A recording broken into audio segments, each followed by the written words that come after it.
साथियों, जय भीम, जय लोहिया, जय मान्यवर, जय मुलायम।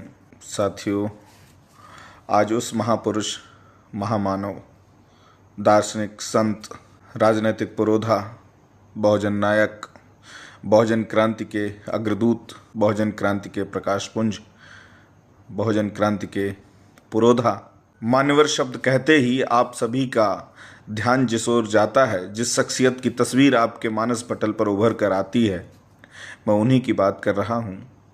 मान्यवर कांशीराम साहब का आज परिनिर्वाण दिवस है। आज पुण्यतिथि है। पुण्यतिथि एक ऐसे महामानव की जिसको मैं यदि कहूँ तो पुण्यतिथि एक संकल्प दिवस, पुण्यतिथि एक प्रेरणा दिवस है। इस दिवस पर मैं अपने हृदय से उनके चरणों में उनको याद करते हुए, हम सभी बहुजनों के ऊपर उनके द्वारा किए गए उपकार और संघर्षों को याद करते हुए तहे दिल से उनके चरणों में शीश नवाते हैं।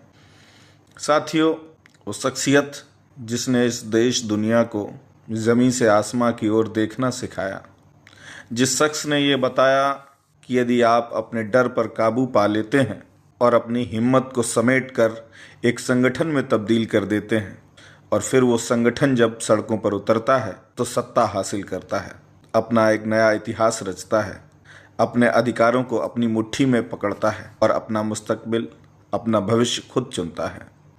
ऐसी शख्सियत की पुण्यतिथि पर साथियों, मैं आज के दिन मान्यवर कांशीराम साहब से संबंधित एक छोटा सा संस्मरण आप सभी के साथ साझा कर रहा हूँ। ये कहानी मैंने भी बहुत शानदार व्यक्तित्व के धनी व्यक्ति से सुनी है। बहुत शानदार वक्ता हैं वो।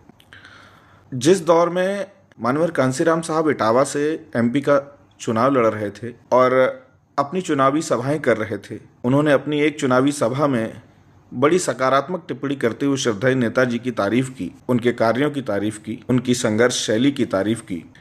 उनकी तारीफ सुनकर के इसी विधानसभा के बहुत ही शानदार नेता रहे, विधायक रहे, श्रद्धेय स्वर्गीय गया प्रसाद वर्मा जी, उन्होंने जब इस बात को सुना और जिन्होंने मुझे ये कहानी बताई, उन्होंने आपस में चर्चा की और कहा कि शायद मान्यवर कांशीराम साहब ये इशारा कर रहे हैं कि वो समाजवादी पार्टी के साथ गठबंधन करना चाहते हैं या मिलना चाहते हैं। ये उनकी अपनी व्यक्तिगत सोच थी, उन्होंने ऐसा सोचा और ऐसा सोच करके उन्होंने मान्यवर कांशीराम साहब से समय मांगा और उनके आवास पर मिलने पहुंच गए। अपने चुनाव के दौरान वो इटावा ही ठहरे हुए थे। उन्होंने कुंडी खटखटाई, अंदर से आवाज़ आई कि बाहर मत खड़े रहो, अंदर आ जाओ। आप दोनों नेता, मानी वर्मा जी और उनके साथ में नेताजी और थे, दोनों लोग अंदर दाखिल हुए कमरे में। तो उन्होंने कहा कि आओ बैठो, कैसे आना हुआ। उनके बीच में राजनीतिक बातें हुई और उसी बात में आदरणीय वर्मा जी ने एक बात कह दी। कहा कि मान्यवर साहब, मैं बड़े संकोच के साथ आपसे एक बात पूछना चाह रहा हूँ। यदि आप अपनी चुनावी सभाओं में इस तरह की बात कहेंगे तो आप तो चुनाव हार जाएंगे, आप चुनाव कैसे जीतेंगे। इस बात पर मान्यवर साहब ने मुस्कुराते हुए, उनकी आवाज़ भारी भरकम आवाज़ थी, उनके बोलने का लहजा बहुत ठहराव भरा था। जब वो बात करते थे तो बिल्कुल फोकस्ड रहते थे। उनके विचारों में जरा सी भी अस्थिरता नहीं थी, विचलन नहीं था।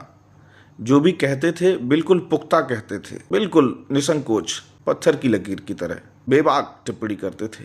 और उन्होंने उसी बेबाकी के साथ कहा, आपको क्या लगता है कि मैं चुनाव जीतने के लिए लड़ता हूँ?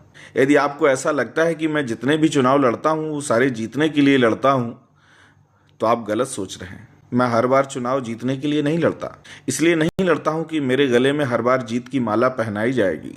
मैं ये चुनाव इसलिए लड़ता हूँ ताकि मैं अपने उन सोए हुए लोगों को, मैं अपनी उस कौम को जो हजारों सालों से वंचित है, भुखमरी, दलितता की सोच के साथ जी रही है, वो दबे कुचले लोग जो रोज अपराध सहते हैं, उफ तक नहीं करते, जिनकी आत्मा मर चुकी है, शरीर तो कमजोर है ही, मन से भी वो मर चुके हैं, मैं उनको जगाने के लिए चुनाव लड़ता हूँ।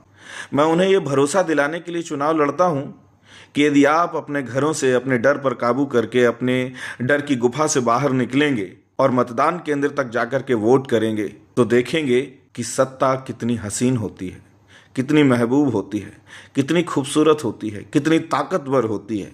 जब वो सत्ता को नज़दीक से देखेंगे तो उनके मन में स्वतः ही सत्ता को पाने की चाह उत्पन्न होगी और फिर वो स्वयं लड़ेंगे, खुद जीतेंगे, खुद संघर्ष करेंगे और सत्ता भी हासिल करेंगे। यदि मैं उन्हें जगाने में कामयाब हो गया, यदि मैं उनके घरों से उनको निकालकर मतदान केंद्र तक पहुंचाने में कामयाब हो गया, मैं भले हार जाऊं, लेकिन यह कांसीराम की सबसे बड़ी जीत होगी। वर्मा जी उनकी बात सुन करके शांत खड़े थे, उनके मुख से कुछ नहीं निकला, बस स्वीकार ने अपना सर झुका दिया।